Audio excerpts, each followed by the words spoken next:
राष्ट्रवादीच्या विलिनीकरणावर देवेंद्र फडणवीस यांनी प्रतिक्रिया दिली आहे। विलिनीकरणाचा विषय हा राष्ट्रवादीचा आहे, मी बोलणं योग्य नाही असं फडणवीस म्हणाले। अमित शहा शिवसेना आणि राष्ट्रवादी चालवतात असा घणाघात त्यावर संजय राऊत यांनी केला।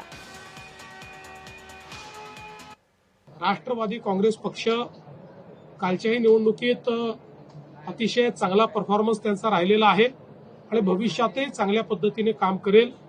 बाकी विलिनीकरणाचे वगैरे जे विषय आहेत ते त्यांच्या पक्षाचे विषय आहेत, त्या विषयात मी बोलणं योग्य होणार नाही, त्यांचा पक्ष त्या संदर्भात बोलेल।